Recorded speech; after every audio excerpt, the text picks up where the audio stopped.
1절에서 12절의 말씀 화면 넘겨주세요. 마태복음 2장 1절에서 12절의 말씀을 제가 빠른 속도로 읽겠습니다.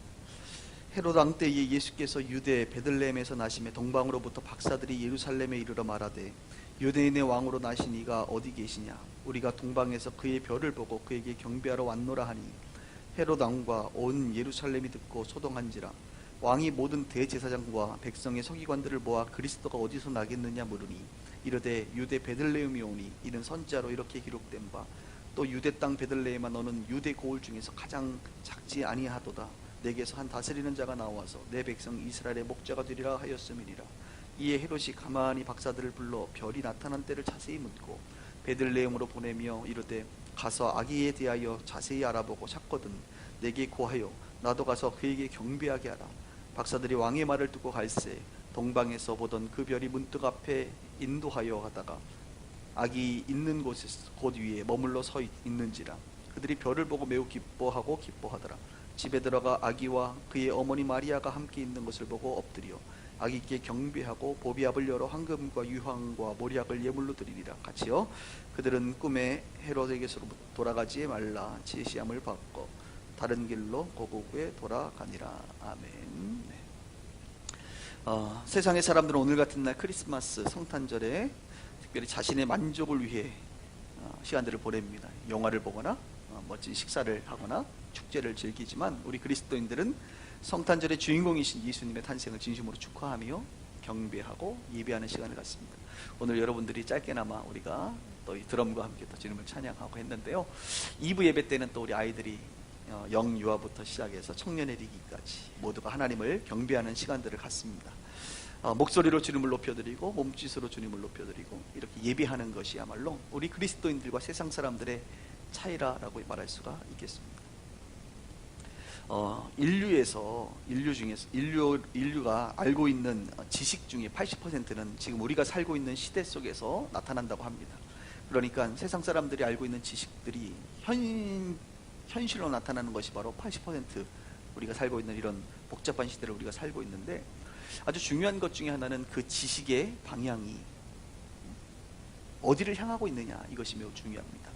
자신의 실체 가운데 이 지식이 향하게 될 때에, 자신의 영혼 속에 이 지식이 향하게 될 때에, 이 지식이 진리를 향할 때에 우리는 주님을 만나게 된다는 것입니다. 한 예로 여러분, 운동선수들이요, 운동을 하는 데 있어서 운동선수들이 하는 것은 뭐냐면 그들의 지식의 한계는 육체의 한계에 도전하는 것입니다. 그러니까 육체의 한계에 도전하는 우리 운동선수들이 육체의 한계를 도전하면서 깨닫는 것이 무엇이냐면 육체의 한계를 내 스스로가 도달하지 못해서 찾는 것이 무엇입니까? 도움이시다. 하나님을 찾습니다. 최근에 제가 아는 운동선수들 중에 예수님을 믿는 사람들이 종종 있습니다. 여러분, 운동선수들이 그렇게 스포츠맨들이 하나님의 사람이 되는 것은 육체의 한계를 도전하는 그들의 인생 가운데 자신의 한계 속에서 하나님이 필요하구나라는 것을 깨닫게 된다는 거예요. 사업하시는 많은 분들이 사업은 능력으로 하는 것이거든요. 능력의 한계를 깨닫습니다. 능력의 한계를 깨달아서 하나님께로 돌아오는 경우가 종종 있습니다. 의료인들이요, 의사들이요, 인체의 신비를 지식으로 알아가기 시작합니다. 그런데 그 인체의 신비의 한계에 다다르게 되면 결국 하나님을 발견하게 된다는 것이죠. 천문학자들도 마찬가지입니다. 창조의 신비를 연구하다가 그 지식의 한계에 도달하게 되면 결국 하나님을 만나게 된다는 것입니다.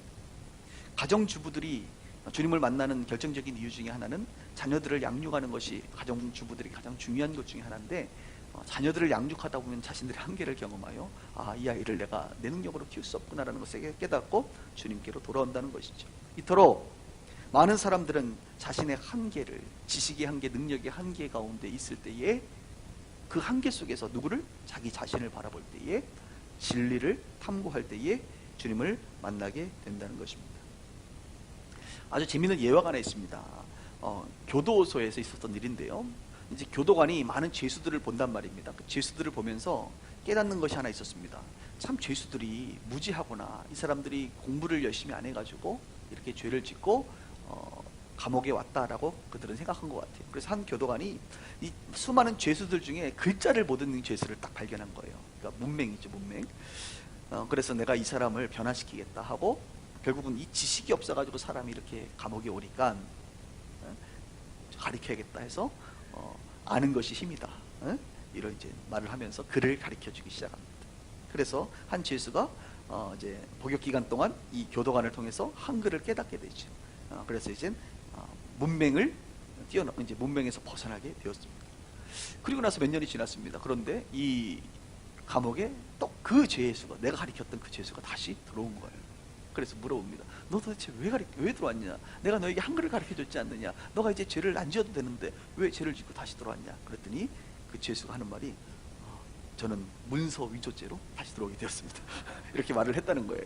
그러니까 이 교도관은 한글을 알고, 그죠? 글을 알면 이 사람이 더 이상 죄를 짓지 않을 것이라고 생각했는데 결국은 그 지식이 곧 그 사람에게 죄를 짓게 하는 것으로 돌아왔다라고 하는 재밌는 예화가 있었습니다. 성경에 보면 하나님께서는 바닷물에게 한계를 정하셨다라고 말합니다. 이 바닷물이 육지 가운데 넘어오지 못하도록 한계를 정하셨다는 거예요. 이토록 하나님은 지식과 능력의 한계를 설정해 놓으셨습니다. 이 지식과 능력의 한계와 그 방향이 누구를 향하여? 예수 그리스도를 향할 때에 사람들은 참된 변화와 구원이 있게 되는 것입니다. 그 지식이 자신에게만 해당된다고 한다면 그 사람에게는 변화와 구원이 없습니다. 그 지식을 통하여 자신의 연약함과 한계를 깨닫고 예수 그리스도, 진리신 그분, 우리의 도움이신 하나님을 발견할 때에 참으로 그들 가운데 변화의 시간들을 맞이하게 된다는 것입니다. 오늘 설교의 제목이 이 시대의 동방박사라고 제가 적었습니다. 동방박사. 오늘 저와 여러분들은 동방박사의 이야기를 하려고 합니다. 여러분, 성탄절에는 누구에 대해서 한번 들어봐야 됩니까? 예, 다시 한번 동방박사에 대해서 들어보는 것이 마땅하지 않겠습니까? 성탄절이 아니고서는 동방박사에 대해서 우리는 들어볼 기회가 전혀 없습니다. 오늘 설교의 제목은 바로 동방박사에 대한 이야기입니다. 그리고 이 동방박사가 다른 시대가 아니라 오늘 이 시대의 저와 여러분이라고 하는 그 사실을 한번 우리가 깨닫기를 원합니다. 오늘 본문에 보면요, 세 사람이 등장하는데요. 첫 번째 사람은 헤롯 왕입니다. 헤롯 왕. 헤롯은 여러분 지식에 대해서 왕성한 욕구를 가지고 있던 사람입니다. 그러나 그것은 자신의 왕의 권력과 관계가 깊기 때문에 그는 그런 지식을 갖게 되었습니다. 7절을 한번 볼까요? 7절에 보니까 이에 헤롯이 가만히 박사들을 불러, 이제 동방박사들이 왔어요. 불러서 별이 나타날 때를 자세히 물었습니다. 8절에도 보니까 베들레헴으로 보내며 이르되 가서 아기에 대하여 자세히 알아보고 찾거든 내게 구하여 나도 가서 그에게 경배하게 하라, 이렇게 말하고 있죠. 여기 보면 헤롯이 어떻게 합니까? 박사들을 불러 별에 대해서 자세히 묻습니다. 자세히. 그리고 아기가 태어난다고 하면 그 아기에 대해서 자세히 물어봅니다. 그러니까 헤롯은 기본적으로 이 자세히 물어보는 거예요. 어떤 이 지금에 일어나는 그 별과 관련된 것, 아기라고 하는 그 예수죠. 아기 예수에 관련된 것에 대해서 깊이 있는 지식을 원했습니다. 정보를 원했습니다. 무엇인지 알기를 원했습니다. 다른 말로 별의 정체를 알기를 원했습니다. 메시아와의 관계가 무엇인지 그는 알기를 원했습니다. 그는 언제 어디에 바로 이 아기가 태어나는지 관심을 갖고 있었습니다. 그에게는 지식에 대한 부분이 있었습니다. 그런데 여러분, 중요한 것은 이 지식을 알고자 하는 동기가 매우 추악하다고 하는 것입니다. 이 아기를 결국 알아서 이 아기를 죽이려고 하는 것이 바로 헤롯의 지식의 한계였던 것입니다. 여러분, 헤롯은 아시죠? 헤롯은 부당한 방법으로 왕이 된 사람입니다. 한마디로 왕 컴플렉스가 있는 사람이에요. 그는 왕 열등감이 있는 사람입니다. 왜냐하면 유대인의 왕인 이 헤롯은, 유대인의 왕은 원래 다윗의 후손에게서부터 나온다는 것을 그는 알고 있었습니다. 그런데 그는 그렇게 다윗의 후손으로서의 정통성을 인정받지 못했던 사람이 바로 헤롯입니다. 헤롯은요, 로마의 권력에 편승해서 왕이 된 사람이 바로 헤롯이잖아요. 그래서 이 헤롯은 늘 컴플렉스가 있었고, 왕이 태어난다라고 하는 이 사실은 그에게 매우 주목할 만한 지식이 되는 것입니다. 이토록 자신이 알게 된 새로운 아기가, 별이 이곳에 왔다라고 하는 그 지식이 말이죠, 메시아를 발견한 그 지식이 말이죠, 이 헤롯에게는 자신의 권력을, 그리고 상대방을 죽이기 위한 하나의 도구밖에 되지 않았다는 것입니다. 이것이 헤롯의 잘못된 부분입니다. 이 땅에도 헤롯의 후예들이 있습니다. 크리스마스, 여러분, 크리스마스라는 말이 무슨 뜻입니까? 우리는 잘 알고 있죠. 그리스도, 크라이스트, 그리스도, 마스, 미사, 예배라고 하는 거예요. 그러니까 그리스도를 예배하는 날이 크리스마스입니다. 그러니까 세상의 사람들은 오늘 크리스마스 하면 떠오르는 사람이 누구예요? 예수님이 떠오를 거예요. 적어도 물론 루돌프도 떠오르고 산타크로스도 떠오르지만 적어도 예수님에 대한 최소한의 정보를 그들이 가지고 있습니다. 마치 헤롯이 예수님에 대한 최소한의 지식과 정보를 가지고 있는 것처럼 말이죠. 그런데 이 땅에 사는 사람들은 이 크리스마스에 예수님을 예배하는 이때에 그들은 예배의 자리에 나오지 않습니다. 그들은 신앙을 거절합니다. 신앙을 거절하는 이유는 한마디로 헤롯처럼 자신에게 손해가 될까봐 그들은 거절합니다. 가만히 그 사람들의 의식 속에 들어가면 그 사람들은 교회 나오지 않는 이유가 자신에게 손해가 된다라고 생각하는 것이에요. 교회 나오는 것은 시간을 낭비하는 것이라는 거예요. 교회 나오면 청춘을 낭비하는 것이다. 젊은이들, 청년들이 교회 잘 안 나와요. 이번 2005년도에 인구조사에서 2015년도 인구조사 결과가 나왔는데 우리 기독교가 한 100만 명 늘었어요. 할렐루야. 그래서 한국 역사상 최초로 불교를 제치고 기독교 인구가 가장 많은 시즌을 우리가 살고 있습니다. 근데 놀랍게도 다른 세대들은 많이 늘었는데 젊은이들, 청년 세대들의 숫자는 줄었습니다. 반대로 40세 이상은 늘었는데 40세 이하는 줄었어요. 참 위험한 통계죠. 많은 젊은이들은 교회 나가는 것은 시간 낭비다라고 생각합니다. 청춘을 낭비하는 것이다. 또 사람들은 재정을 낭비하는 것이다. 헌금하니까 재정 낭비하는 것이다 라고 생각합니다. 마치 헤롯이 별을 보고 예수, 아기 예수, 유대인의 왕이 태어날 것에 대해서 예언했을 때 그 지식을 들었을 때 그는 계산했지요. 그는 판단했지요. 그리고 그는 거절했습니다. 마찬가지로 이 시대의 많은 사람들도 계산합니다. 교회를 다니면 무엇이 나에게 좋을까? 계산합니다. 그리고 그 계산을 두들기고 판단합니다. 그리고 그들은 거절합니다. 마치 누구처럼 헤롯과 같이 하나님께 허락하신 지식이 있었음에도 불구하고 그들은 거절합니다. 이 시대의 헤롯과 같은 사람들이 있었던 것입니다. 두 번째, 오늘 본문에 등장하는 사람들은 바로 제사장 서기관들입니다. 제사장 서기관들은 이 시대를 대표하는 종교인들입니다. 제사장들은. 그리고 서기관들은 지식인들입니다. 4절부터 6절에 보면 이들이 질문하고 대답하는 부분이 나오는데요. 4절부터 볼까요? 왕이 모든 대제사장과 백성의 서기관들을 모아 그리스도가 어디서 나겠느냐 물으니 이르되 유대 베들레헴이오니 이는 선지자로 이렇게 기록된 바 또 유대 땅 베들레헴아 너는 유대의 고을 중에서 가장 작지 아니하도다. 내게서 한 다스리는 왕이 나와 내 백성 이스라엘을 목자가 되리라 하였음이니라 라고 하는 이 말씀이 나오는 것을 보게 됩니다. 이 베들레헴에서 그 왕이 나온다는 것을 그들은 알고 있었어요. 성경을 통해서 알았어요. 그들은 한 다스리는 왕이 나온다는 것을 알고 있었어요. 그 한 다스리는 왕은 이스라엘의 목자라는 것을 미가서 5장 2절의 말씀을 그들은 기억하고 있었습니다. 그러니까 그들의 지식은, 제사장들과 서기관들의 지식은 메시아의 오심, 메시아의 도래, 바로 이 유대인의 진정한 왕, 하나님이 보낸 그 이스라엘의 목자가 오는 것을 그들은 알았어요. 여러분, 이 사실을 알았으면 어떻게 됩니까? 당장이라도 베들레헴으로 달려가는 것이 정상이 아니겠습니까? 그들은 당장이라도 가서 왕을 맞이해야 되는 것이 정상이 아니겠어요? 그런데 그들은 당장 달려가지 않습니다. 그들은 당장 곳곳으로 달려가서 이 소식을 알려야 되는데, 이 기쁜 소식을, 우리가 기다렸던 그 메시아가 오늘 동방의 박사들을 통하여 이 별이 출현하였고 이 별은 곧 유대인의 왕이 오심을 우리는 알고 있다라고 선포하고 가르치고 다녀야 되는 거예요. 쉽게 얘기하면 부흥회하러 다녀야 되는 거예요. 크리스마스 메시지를 하러 다녀야 되는 거예요. 그런데 서기관들과 제사장들은 그냥 그 사실을 알매도 불구하고 그냥 그 자리에 머물러 버리게 됩니다. 이 시대에 헤롯의 후예들이 있다고 한다면 이 시대에도 제사장과 서기관들의 후예들이 여전히 있습니다. 여러분, 교회를 10년, 20년, 30년 다닌 사람들이 있죠. 아마 여기에도 있을 것입니다. 다 알아요. 동방박사도 알고, 동정녀도 알고, 아기 예수도 알고, 십자가도 알고, 다 알아요. 그리고 오늘이 크리스마스인 줄도 알고, 오늘 그래서 교회 나왔어요. 그런데 이 사람들의 특징 중에 하나는 서기관들과 제사장들처럼 특별한 변화가 없다는 것입니다. 지식은 메시아를 알고 있는데 우리의 신앙은 여전히 움직이지 않는 매너리즘에 빠진, 관성의 법칙에 의해서 또다시 예배당으로 나온 그런 서기관들과 제사장들이라고 하는 사실입니다. 그것은 더 이상 신앙이 아니고 그것은 종교적인 지식밖에 되지 않는 것입니다. 그 종교적인 지식은 자신의 삶에 변화도 없고 영원한 생명도 없는 종교적인 지식에 불과합니다. 내가 알고 있던 그 지식, 내가 알고 있던 그 메시아가 출현합니다. 그 출현했을 때 우리는 어떻게 반응해야 됩니까? 내가 알고 있는 그 진리이신 예수님이 오셨다고 한다면 우리는 흥분하는 것이 마땅합니다. 우리는 만나고자 하는 열정이 나타나는 게 마땅해요. 우리는 그 메시아를 향하여 경배하고자 하는 헌신이 우리 가운데 나타나는 것이 마땅합니다. 그런데 제사장들은 그렇지 않았습니다. 서기관들은 그렇지 않았습니다. 오늘 이곳에 앉아 계신 분들도 성탄절이니까 기쁘다 구주 오셨네, 예배는 드렸습니다. 그러나 이 예배가 또 다른 우리의 매너리즘이 아닌가라고 하는 사실을 한번 기억해 봐야 합니다. 여러분의 신앙은 어떻습니까?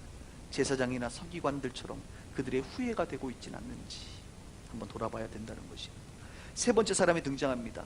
바로 우리가 기억하는 동방박사입니다. 동방박사. 이 동방박사들은요, 좀 배경 설명을 해야 될 텐데, 이 페르시아의 천문학자들입니다. 여러분, 천문학자라고 하니까 말이 멋있지, 사실은 점성술사라고 볼 수 있습니다. 점성술사. 이 동방박사들은 개인의 운명이라든지 나라의 운명을 결정짓는데 점을 치는 사람들이었죠. 그리고 이 사람들은 단순한 개인의 어떤 점을 치거나 나라의 운명에 대해서 예언하는 정도의 사람이 아닙니다. 사실 역사를 좀 연구해 보면, 그 시대의 문화를 좀 연구해 보면 이 사람들의 영향력은 상당했습니다. 그래서 심지어는 법을 만들 때에도 이 사람들이 관여를 하게 됩니다. 심지어는 왕을 자문하는 역할을 합니다. 그리고 왕이 유사시에 왕을 누구를 세울지를 결정할 때에도 바로 이 사람들의 조언을 받습니다. 그러니까 그래서 이 고대의 문서에 보면 이 사람들에 대해서 영어로 얘기하면 킹메이커다 이런 말이나 킹메이커. 그러니까 이 동방박사들은 페르시아에서 상당히 영향력 있고 고위직에 해당되는 사람들이라고 말 수가 있습니다. 그런데 여러분, 재밌는 것은 이런 사람들이 자기 만족에 빠지지 않고 겸손하게 그 먼 거리를 찾아왔다라고 하는 것입니다. 별을 보고 그들이 알고 있는 지식, 그들이 추구하는 지식의 진정한 대상을 찾아 떠났던 자들이 바로 이들입니다. 그리고 기꺼이 그분 앞에 나와 경배했던 자들이 바로 동방박사들입니다. 어떻게 이들이 별을 보고 메시아라고 하는 것을 알 수 있었을까? 이게 참 우리가 풀기 어려운 문제. 그들은 이방인이잖아요. 이방인. 유대인도 아닌데 어떻게 하면 메시아의 출현을 그들이 알았을까? 그리고 그 별을 따라가면 메시아를 만날 수 있을 거라고 그들은 알았을까? 이거예요. 이것에 대해서 많은 학자들의 공통적인 의견은 이렇습니다. 여러분 아시는 다니엘 때문에 그렇습니다. 다니엘. BC 586년 남유다가 멸망할 때에 다니엘과 세 친구들이 포로로 끌려가지 않습니까? 그때에 다니엘은 영적 직관력과 아주 탁월한 꿈의 해몽을 통하여 출세를 하게 됩니다. 그래서 그의 직함이 지금으로 얘기하면 도지사급이 됩니다. 그러니까 경기도 한 도지사급 정도 되는 인물이 되는데요. 그리고 성경이 다니엘서 보면 아주 중요하게 나와요. 이 다니엘은 모든 박사들의 어른이 되었다. 그러니까 꿈을 해몽하고 영적 직관력이 있다 보니까 그 당시에 이 동방박사들 같은 점성술사들의 멘토가 바로 누구예요? 다니엘이었어요. 그래서 다니엘이 이들을 모아놓고 교육을 하기 시작했습니다. 그 교육 중에는 무엇에 대한 교육이 있었겠습니까? 성경에 대한 교육이 당연히 있었지. 성경에 대해서 알려주면서 아마 이런 것도 알려줬을 거예요. 민수기 24장 17절에 보면 발람 발락에 대한 이야기가 나오는데, 발람이라고 하는 선지자가 마지막으로 예언을 합니다. 그 예언을 할 때 어떤 내용이 나오냐, 이런 표현이 나와요. 한 별이 야곱에게서부터 나온다. 한 별이. 그리고 그분이 누구시다? 메시아시다 라고 가리켰을 거예요. 그래서 유대인은 아니었지만 그 페르시아의 이 점성술사들은 자연스럽게 성경이라고 하는 그 문서를 따라 성경을 배우기 시작했고, 그 중에 아주 중요한 진리, 다니엘이 얘기했던 한 별이 나온다는 것입니다. 그분이 바로 메시아이다 라고 하는 이 사실을 그들은 기억하고 있었을 것입니다. 그래서 그들은 오늘 성경이 말하고 있는 것처럼 그 별을 따라 어디요? 베들레헴까지 오게 되는 것입니다. 이렇게 이방인임에도 불구하고 성경의 지식, 이 지식을 진지하게 탐구함으로 말미암아 무엇을요? 메시아를 만나게 되는 놀라운 축복이 있게 되는 것이죠. 여러분 성경 2절을 한번 보겠습니다. 2절에 보니까 유대인의 왕으로 나신 이가 어디 계시냐? 라고 그 동방박사들이 물어봅니다. 우리가 동방에서 그의 별을 보고 그에게 뭐하러 왔대요? 경배하러 왔노라. 경배하러 왔노라. 예, 저를 보세요. 자신의 전문적인 지식이죠. 그 지식이 진리를 향하는 데 맞추어져 있다는 것을 우리는 봅니다. 그리고 그 지식이 그냥 맞춰진 것에서 끝나는 것이 아니라 그들의 태도는 어디까지 갑니까? 예배하러 왔노라. 예배의 자리까지 이끌어 가게 되는 것입니다. 영국의 유명한 신학자 제임스 패커라고 하는 사람이 있습니다. 저희 우리 북클럽에도 보면, 북카페에도 보면 제임스 패커의 책 하나님을 아는 지식이라고 하는 유명한 책이 있는데요. 거기 보면 이런 표현이 나와요. 만일 우리가 가지고 있는 하나님에 대한 지식이 우리를 하나님께로 예배하도록 이끌지 못한다면 그 지식은 죽은 것이다. 그러니까 여러분들이 가지고 있는 그 하나님에 대한 지식이 하나님을 예배하는 것까지 끌어가지 못한다면 그것은 죽은 지식이라고 그는 얘기합니다. 예배는 시간의 공백을 메꾸기 위한 종교인들의 유치한 시간놀이가 아니라는 것이에요. 예배는 전지하시고, 예배는 전능하시고, 예배는 우리의 구원자가 되시는 하나님을 진심으로 인정하고 경배하는 것이 바로 참된 예배입니다. 한번 11절도 볼까요? 11절에 보니까 집에 들어가 아기와 그의 어머니 마리아가 함께 있는 것을 보고 엎드려 아기께 경배하고 보배압을 열어 황금과 유향과 모략과 예물로 드리니라, 이렇게 표현하고 있죠. 그들은 보세요, 자신들의 전문 지식으로 진리이신 메시아를 발견하는 곳까지 가서, 첫 번째, 두 번째, 그 진리이신 메시아를 향하여 예배하는 자리까지 나아갈 뿐만이 아니라 한 발짝 더 나아가 뭐랍니까? 엎드려 경배할 뿐만 아니라 보배합을 열어 황금과 유향과 모략을 드렸다라고 말을 하고 있습니다. 이것이 진정한 예배입니다. 그분을 향하여 엎드려 경배할 뿐만 아니라 그분을 향하여 찬양하고 그분을 향하여 우리가 찬송하는 것뿐만이 아니라 더 나아가 자신이 드릴 수 있는 최선의 것으로 드리는 것, 이것이 바로 예배라고 하는 것이. 여러분, 귀한 사람을 만나러 가면 뭘 준비하는 줄 아세요? 선물을 준비합니다. 저도 아주 귀한 사람을 만날 때 종종 작은 선물을 준비합니다. 또 어떤 분들도 저를 만나러 올 때에 작은 선물을 준비합니다. 하물며 이 동방의 박사들이 한 별을 보고 메시아 예수 그리스도, 아기 예수, 그 유대인의 왕, 아니 진정한 우리의 구원자를 만나러 갈 때 그냥 가겠습니까? 바로 선물을, 자신이 준비할 수 있는 최고의 선물을 준비해서 그 자리로 나아가게 되는 것이죠. 오늘 이곳에 계신 여러분들 어떻습니까? 우리는 성경의 지식을 알고 있습니다. 그 지식이 여러분의 마음의 발걸음을 바로 이 자리까지 오게 한 줄 압니다. 저는 기도하기는 우리 빛과 소금의 교회 식구들이 진리를 발견하는 자리에만 있는 것이 아니라 그 자리에서 진정으로 주님을 엎드려 경배할 수 있기를 주님의 이름으로 축복합니다. 그리고 그것에서 끝나는 것이 아니라 우리가 드릴 수 있는 최선의 것을 다하여 주님께 드릴 수 있는 아기 예수의 탄생을 축하할 수 있는 동방박사들 되기를 주님의 이름으로 축복합니다. 이토록 지식은 오늘 설교가 짧습니다. 마무리할 거예요. 이토록 지식은, 왜냐하면 2부 예배 때는 30분간 아이들의 공연이 있기 때문에 설교를 짧은데, 이 지식이라고 하는 것은요 다양한 모습으로 나타나는 것으로 봤지요. 헤롯은 이 지식을 따라 사악한 인간이 되어버렸습니다. 바로 메시아를 죽이려고 했습니다. 제사장들과 서기관들은 이 지식을 가지고 있음에도 불구하고 사실 어쩌면 가장 주님을 예배할 수 있는 자리에 있는 사람임에도 불구하고 그는 무관심한 사람이, 인간이 되어버렸습니다. 반대로 동방의 박사는 어쩌면 그 지식에 대해서 가장 작은 부분을 알고 있었지만 가장 먼 곳에서 별을 보고 이 예수님을 찾아왔고, 이 예수님을 발견하였고, 이 예수님께 경배하였고, 이 예수님께 자신이 드릴 수 있는 최고의 것을 드리는 참된 예배자가 되었다라고 하는 사실입니다. 저는 이곳에 있는 여러분들도 이 시대의 동방박사들이 되기를 바랍니다. 우리가 태양의 후예까지는 아니더라도 동방박사들의 후예가 될 수 있기를 주님의 이름으로 축복합니다. 저는 항상 성탄절 때마다 상상을 안 합니다. 바로 이곳에 돈이 없어서 우리가 만들지 못했지만 모형을, 이곳에 아기 예수가 구유에 앉으신 아기 예수를 늘 상상합니다. 여러분 눈에 보여요? 아기 예수님 보이세요? 제 눈엔 보이는데요.